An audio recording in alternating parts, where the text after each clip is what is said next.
So I've been around adults who talk about kids' behavior as a personal affliction. That child needs his butt whooped, or he needs to be put in timeout, or she needs to be um, like restricted from anything fun because of what she's doing. And I think that when we get caught up in that kind of mentality about children's behavior, we turn their behavior into something that is being done against us instead of the child just having this behavior and looking at what's really going on, what's really happening beneath that behavior. So, what I want to talk about today is looking at your child's behavior, that they're not just doing it to get you upset. They're not behaving poorly or mischievously or annoyingly or frustratingly just to provoke you. I promise that's not true, that there's just no other reason or motive than to just push your buttons and make you mad for the sake of making you mad. So, what I want to do today is demonstrate how we can be the bigger person, literally, right? But also figuratively. And we can look for what is really going on behind our child's behavior, what is going on with them inside, what maybe subconsciously they're doing when they're acting out and acting in a way that you're not thrilled about. And you don't have to be. We don't have to love misbehavior or what we might call misbehavior, but how we respond to it, how we analyze and understand that behavior is going to change everything. It's going to set them on a track of continuing that behavior or not. What would you rather have? And so, if you would really prefer that your child behaves in a more calm and cooperative way, then guess what?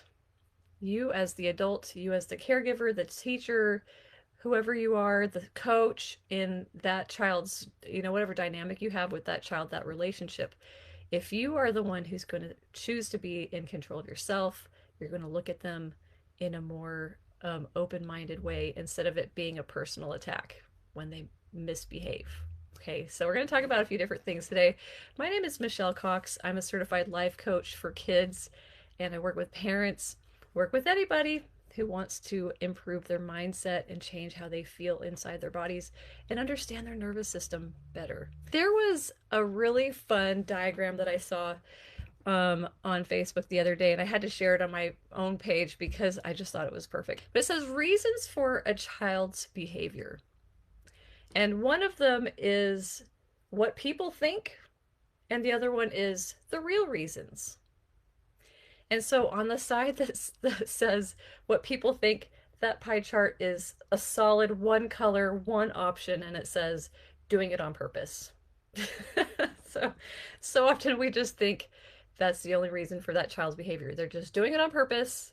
They're just trying to get you mad. They're trying to push your buttons. They're trying to get a reaction. They're trying to make you miserable or angry. That's what people think. That's what sometimes we think, right? They're doing it on purpose. They're just mean, they're just bad, they're a naughty child, and they're doing it on purpose. And on the other hand, the other pie chart has multiple pieces, different colors. It's really pretty. But some of them say tired, hungry, or sick. That's the reason for the child's behavior. Another one might be overwhelm or anxiety. That's another reason for their behavior. They're overwhelmed, they're anxious. Another pie wedge says needing connection. They're acting up because they're trying to get your attention.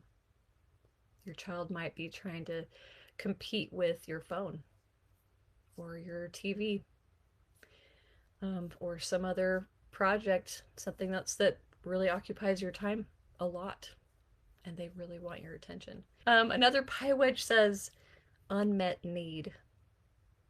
So there's a need, and it could be that they're having trouble um, regulating their emotions. They're not sure how to handle a conflict with a sibling. They both want the red crayon.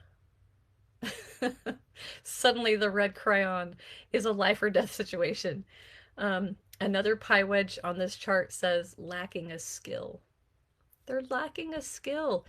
And that they kind of overlap as well, but you think a child who is lacking a skill in tying their shoes, and they're trying so hard and those bunny ears are not going the right way and they get so upset and frustrated. It's an undeveloped skill, underdeveloped. They're in the process of learning it. And during that process of learning is a lot of frustration. So that could explain the temper tantrum. They can't get that shoelace to do what they want it to do. Or they're trying to figure out buttons. Little kids, oh, getting that button in the buttonhole, or getting them lined up correctly, and then they don't end up with an extra hole on the top and an extra button on the bottom. These are skills that they're learning. Same with that whole sharing and negotiating over a toy. That's a skill that has to be developed. So if kids start fighting and you don't like that behavior, you don't like that fighting, this is actually part of them developing the skill of negotiating and compromising and learning how to be patient, learning how to be generous and share and let someone else go first and then say, okay, I'll wait. And then maybe in 10 minutes I'll have a turn.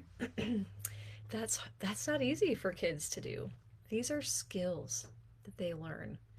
And the more that we, as the caregiving adult in their life, whether you're a teacher, a parent, a church worker, I don't know, a doctor, however you might be interacting with a child, a counselor, a therapist.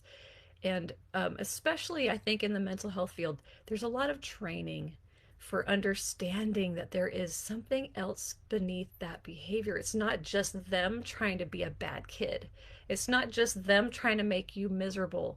You know, for parents where we don't have a lot of training, we're learning as we go. And every day is a new surprise. Every moment red lettered. Every moment is different. Every day is different. That child will love broccoli one day and then despise it for 3 months, and you just don't know why. Or they want bananas every day for 3 months, and then suddenly they don't want bananas anymore, and they turn their nose up at everything that you're trying to offer. So we just don't understand the whims, the ebbs and flows of children. As parents, we just take it personally so often. And then we get into a state of trying to control things and just manage it and manage the child and manage their behavior, manage their thinking, manage their emotions for them, control them, tell them how they should be feeling, how they should be thinking, how they should be behaving without stepping back and looking at what is underneath that behavior. They're not just doing it on purpose to make you upset, right? They're not just trying to make you mad or frustrated. What they're trying to do is communicate that something is bigger than they are, and they don't know how to handle that. So, a few things to consider. When a child is acting up, if it is like an unmet need, yes, take a note of when did they last eat? How much did they eat? Are they feeling sick? Are they worried about school? Are they worried about a friend? Are they nervous about a move or some kind of change? Um, are they, yeah, like, is it an actual physical skill that they don't have fully developed yet? And so that frustration is just coming out. And I also find it interesting, psychologists will talk about how children's behavior is often a subconscious effort to help you feel the same emotion. And hopefully, then you'll be compassionate because now you know how they feel. When we're not attuned to our child, we're just going to look at their frustrating behavior as annoying and upsetting and not a demonstration of, oh, now I feel frustrated. It's because they feel frustrated. When I feel frustrated, what do I want someone to do for me? If my spouse comes in and I'm frustrated about something and he were to just ignore me, I'd be probably more frustrated. Or he just tells me, stop feeling frustrated. You shouldn't be frustrated. I'd probably be even more frustrated. And think about for children, when they're trying to communicate with you how they feel. And their behavior is helping you to come to where they are. It's not pleasant, but neither is their experience for them. If we're willing to feel uncomfortable and notice, oh, how am I feeling right now? Name that emotion. Name it. I feel angry. I feel frustrated. I feel really irritated. I feel really annoyed. Okay, name it and then take a breath. Do those calming breathing exercises and then look at your child and say, I'm feeling frustrated by his behavior. His behavior is telling me that he's frustrated. What does he need? What I do want, I gave you some examples what I wouldn't want if I'm frustrated, how someone's going to treat me. What I do want is someone to say, oh, this looks hard. What can I do for you? How can I help you? I love that. Would you like that? Then give that to your child. If your child is acting up in a way that they are upset and their behavior is getting you upset, then realize, oh, I feel upset. He or she feels upset. What's upsetting her? What can I do? And let's approach them and let's ask questions.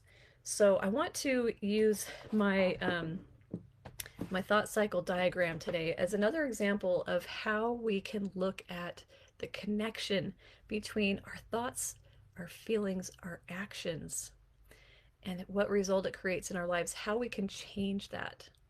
So the life cycle diagram is a cognitive behavioral model, and it's been so helpful and effective when I work through my own challenges.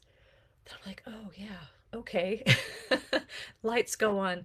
And when I work with clients, and I use this with kids, usually older kids, more like a teenager, and with adults of all ages, I've used this diagram. And you can use it yourself. You can learn how to use this diagram yourself if you like to kind of figure things out on your own. You're kind of a DIYer. This book will guide you through your nervous system and how it is impacting the way that you think and feel and how it's all tied together. And it'll show you exactly how to use the diagram to put in your circumstance. Consider what thoughts are in your mind about it. Do a thought download.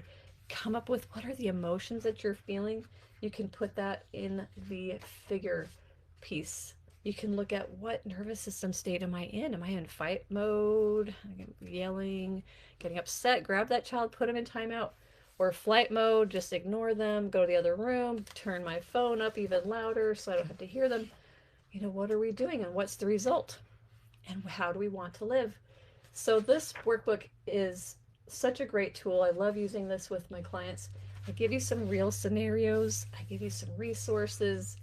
Um, and just a lot of wonderful content here, over 100 pages for you. So I'm going to demonstrate in real time right here. So you can see on my board here that there are several components to it. At the top in the cloud is where we put the circumstance or the event. So let's say that there's a girl who's maybe let's say my daughter when she was 7, she was upset about something. And I want to focus on maybe in this particular way, instance, like an underdeveloped skill. So children can get really upset and frustrated when they're trying to achieve a level of perfection in accomplishing a task, but they're not there yet. Their hands, their coordination is just not there. Not yet. They're young. And I can remember my daughter getting pretty upset when she was trying to create an art piece. And she just wasn't happy with the result and then would just crumble it up and cry and throw it on the floor. And it was just devastation.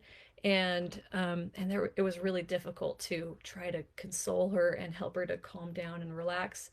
And then I would start to get frustrated because then I had my other kids I'm trying to help and respond to, and she's still, wailing and crying.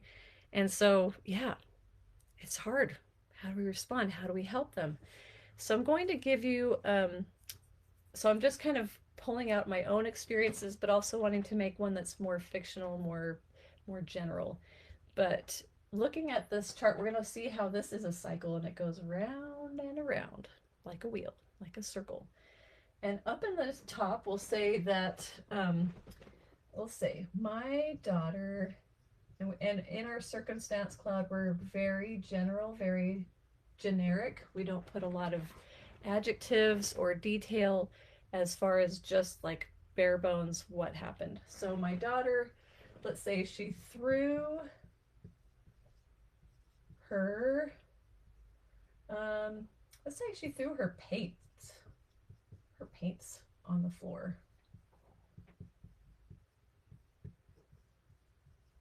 So if I were to say, my daughter angrily threw her paints all around the room, I make it more dramatic. That's adding in my own thoughts about it. And so when we're putting this circumstance, we want to be very, very neutral. Yes, she did throw. So she did take the paints and she did throw it on the floor. Um, and then what? Let's see what happens next, right? So for a parent who's going to first react in kind of a selfish way, in not, and I don't want to put you down if you ever get mad at your children because you get frustrated. We do.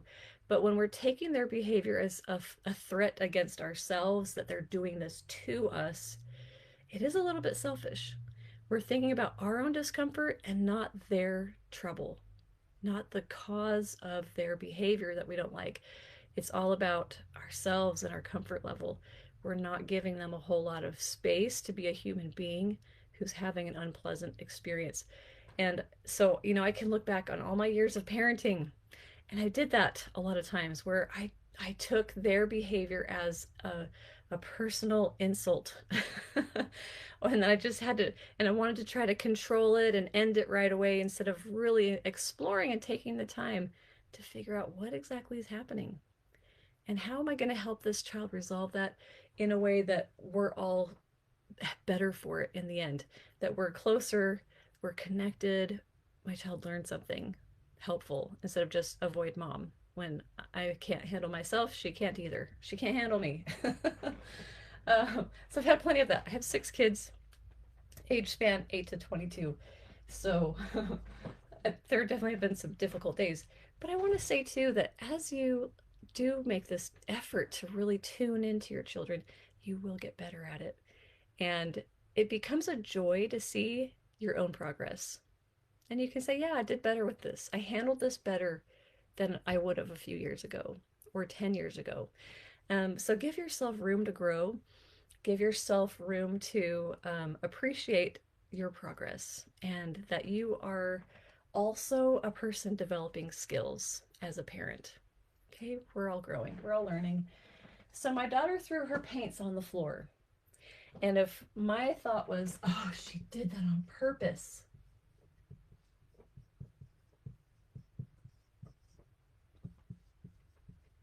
she is trying to make me mad.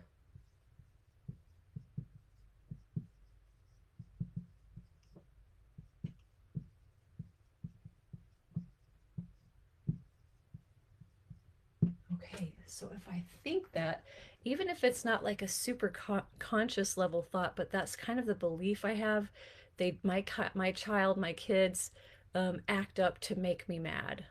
If that's kind of a belief that you carry, you're going to see everything in a tinted, distorted sort of way. You're always going to assume that they're out to get you. They're just kids, right? We're giving them way too much power. So she did that on purpose. If I thought that, she did that on purpose. She's trying to make me mad. What emotion am I likely to feel? And we can write that here on this figure. What emotion am I likely to feel? Well, there's a sense of injustice, right? And whenever we have a feeling of something's unfair, I love how Brene Brown defines this scenario, this kind of experience as anger. Whenever we feel like something is unfair, that's when we tend to move towards anger. It's not fair that she threw it on the floor. It's not fair she's making me clean it up. It's not fair that she's provoking me. It's not fair. I already have all these other things to handle. This is one more thing. It's not fair. We feel anger, right? And think about where you feel anger in your body. What's happening? What is the experience? Because emotions are not just a vapor that settles on us or sort of swirls and we inhale it, or Your emotions are the combination of physical events, things that are triggering, things that are firing, things that are tightening up or loosening. This is your emotional experience. And that's it. It's physical. Emotions are a physical thing. And so when we're angry, notice where you feel it. Probably your heart is pounding, your breathing changes, everything is tightening up. How do you feel anger? Where do you feel it? Try to notice that so that when you feel that, you can recognize it and identify it and say, oh, this is anger. And I'm angry because something's unfair. Well, where's the injustice? Where's the fire? So let's figure out what that is. Um, so anger, and what is a parent likely to behave like? How is a parent likely to behave when they feel angry? When there's this injustice, I'm not being treated how I should be. I'm being disrespected. I'm not being um, given the deference I should get as an adult, as the parent, the caregiver. I have a superiority spot above them. Superior, right? So we're more likely to yell, blame, criticize, and complain, right?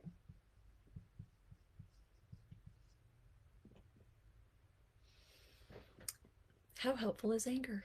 It's good to notice that we should have anger at times. There are situations I think that like anger is the correct response to this real injustice, but how we channel it and use it to then motivate us to do something productive that can resolve this problem or stand up or defend yourself or advocate for somebody. Yeah, there's that. But when our kids are being children, they're not doing it on purpose. They're being a child who's demonstrating what's hard for them in that moment that they can't control or contain very well. They're underdeveloped skills, right? Unmet needs, maybe. This is maybe a skill set where she threw her paint on the floor because the painting didn't turn out how she wanted. And I feel angry because I think she did that on purpose. I'm not angry because she threw her paint. I'm angry because I think that she's doing this to hurt me, that this is unfair for me. My nervous system is triggered into fight mode. This is a threat. My brain has decided this is a threat. Okay, so this is how this all goes around. So I'm in fight mode. If I am experiencing anger, I'm likely to be in fight mode. Yelling, blaming, criticizing, complaining. How is the relationship now?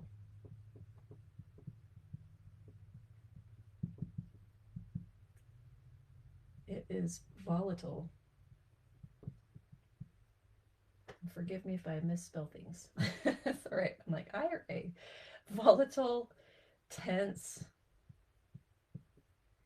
There's conflict. There's contention. Okay. And then with this as a result feeding my thinking, it's going to continue around and around. And I'm going to continue to think the next spill, the next mishap, my child's trying to do this to me. She's just trying to make my life difficult. She's just trying to hurt me because she's conniving. um, and see how that continues all the way around and around. A parent who wants to be like a mentor, and I love bringing this concept back over and over, like being a mentor as a parent. A mentor teaches patiently. A mentor sets limits and boundaries and holds them. And I also like to, especially for dads, to talk about that what that looks like is like the ref in the NBA game. The players are yelling at them for the call that they just made. They don't agree with it. That ref stays stoic. That ref holds the line. That ref says, you keep arguing with me, you're going to have a technical foul, right? Um, they stay very calm. I've personally never seen a referee lose it in a professional game. I've never seen that. Maybe you have. I have never witnessed that, but I just think that's who we need to channel is that the referee. The NBA referee just stays very stoic, very calm. This is the call. We'll take a look at it if we need to. We'll review the call. Nope, it still stands. You fouled, or you stepped out of bounds, or you traveled, whatever it was. That ref is going to just stay calm. And that's what we need to do as parents. And the more that we can channel that persona, I am the ref, I'm the mentor. I'm here to teach. I'm here to set limits and boundaries, but not with anger, because that just destroys relationships. It's never helpful. It's never the way to teach. You never want to try to teach with anger because all they learn is to avoid you or just sneak and lie and pretend and avoid you and do better at covering it up and not sharing or to shut down and to pretend like their pain doesn't exist, their frustration or whatever they're struggling with. They're just going to hold it to themselves instead of looking to you as that mentor to teach them and help them improve that skill. Okay? So, when we look at this again in a new light, the parent who wants to be the mentor, the stoic ref, or the nurturing teacher. Okay, so think about that. We kind of have to have a balance of both. They need some love and affection. They need to feel that concern, but they also need someone who's going to be sturdy. Nope, this is the limit. No, we talked about this already, and I said no, and it's still no. Okay. So here's another way to go through this, and we'll start with the emotional part. So instead of anger, and your child is upset, she has just failed her beautiful art piece she's making. It's ruined. She can't fix it. She crumbles it up, throws it on the floor. How would you rather feel towards her? And what's that emotion going to help you create in the long run?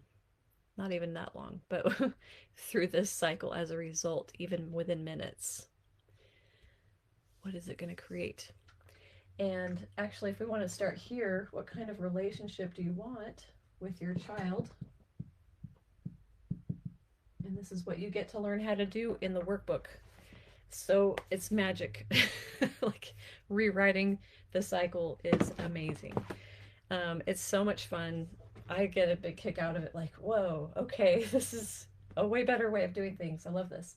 So if the relationship is really more important to you than you being bowed to by your children, if that's what's more important, that relationship, that there's something sturdy and ongoing and growing and vibrant and alive, like it's a living thing in a way, this relationship, it's alive. We want to nurture it. We want to see it, like water it, get some sunlight on it, put some fertilizer and help it grow. That's the relationship we want. We want it to grow and mature, develop, because remember, we parents, we're learning skills too.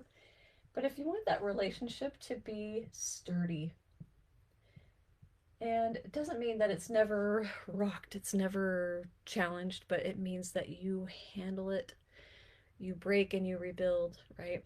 And you find a way to navigate the discomfort without it becoming a volcanic eruption, but you're able to manage it.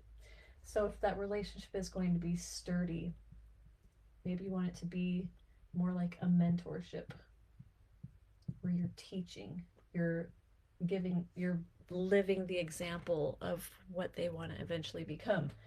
It's sturdy and it's connected. If a relationship is connected, it means that you're able to discern what they might be feeling. You have a pretty accurate way of understanding them, and you're pretty good at reading them. That's a connected relationship.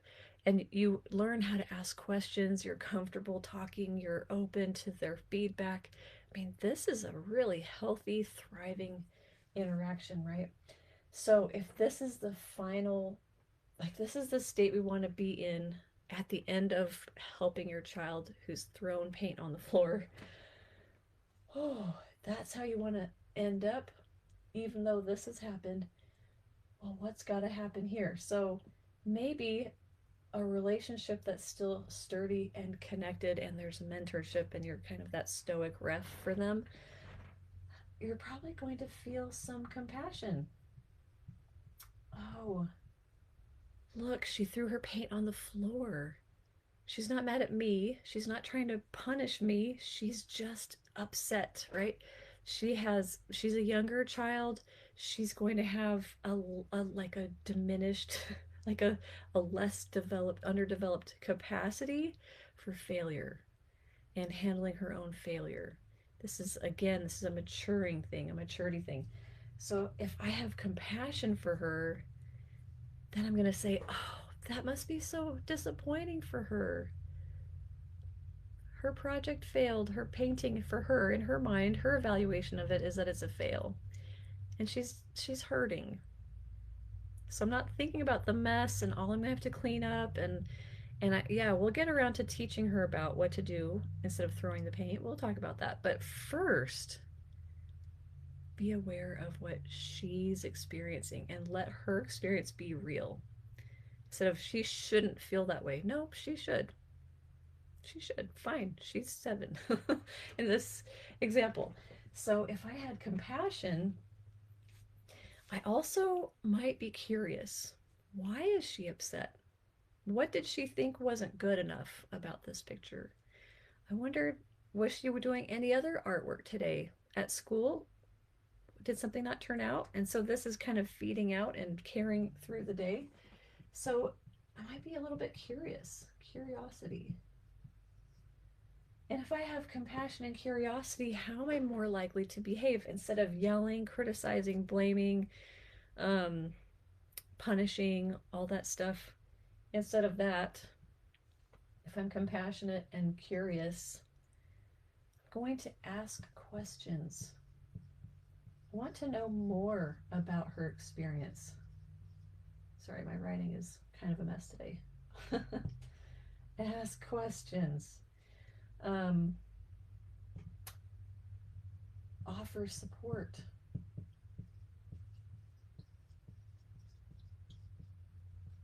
Maybe you're going to mirror her emotions.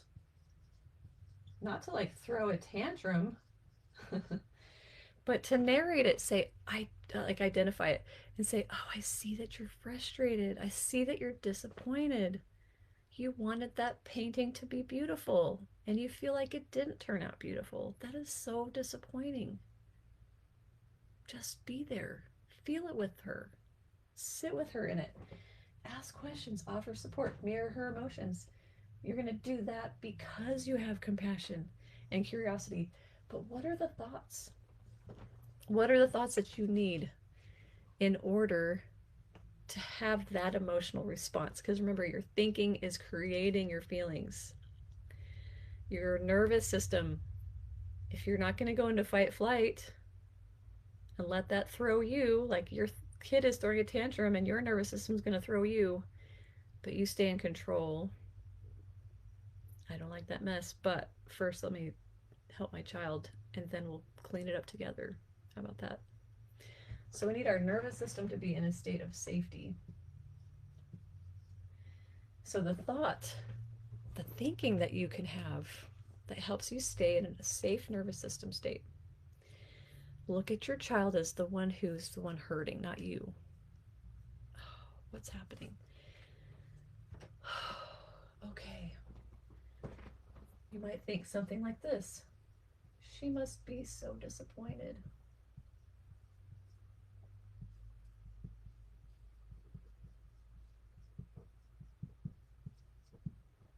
She must be so disappointed. I wonder how I can help her feel better.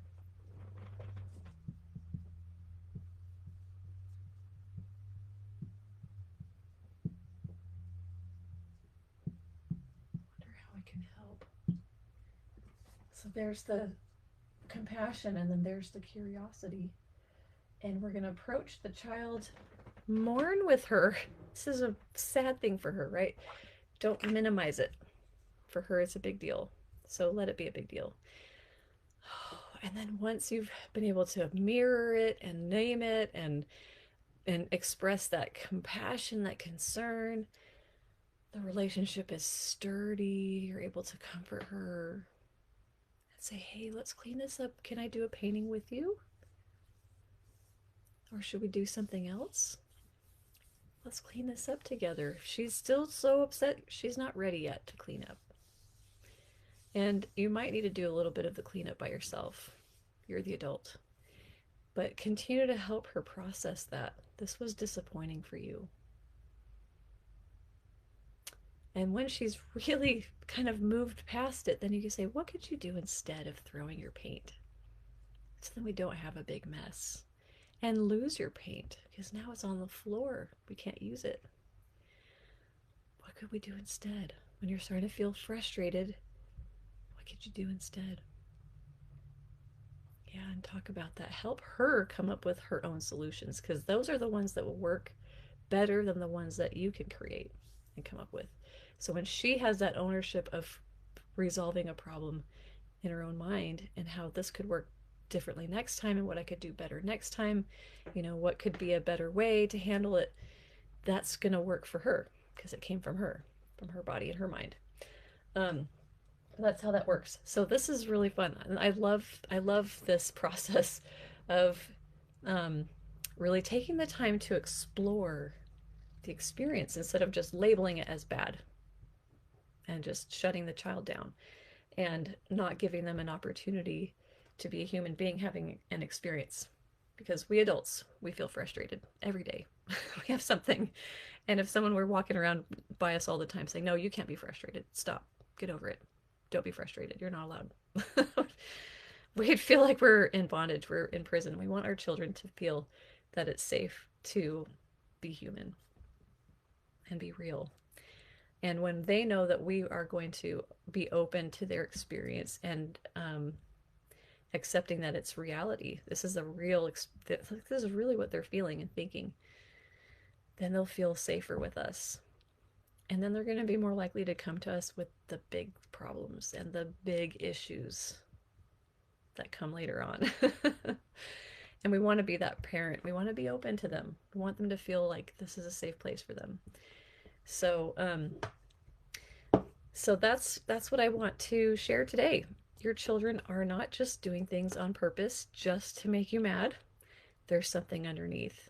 Become that detective, explore, figure it out, but turn off your own threat response. Do some deep breathing.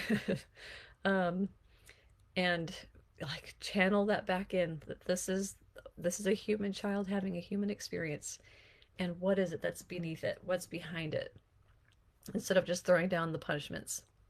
It takes a little bit longer up front to respond to the need instead of the behavior.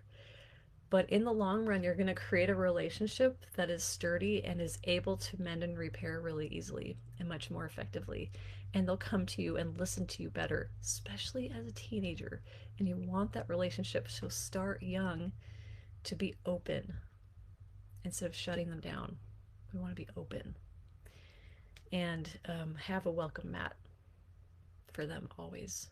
That they can always feel that you have a welcome mat for them.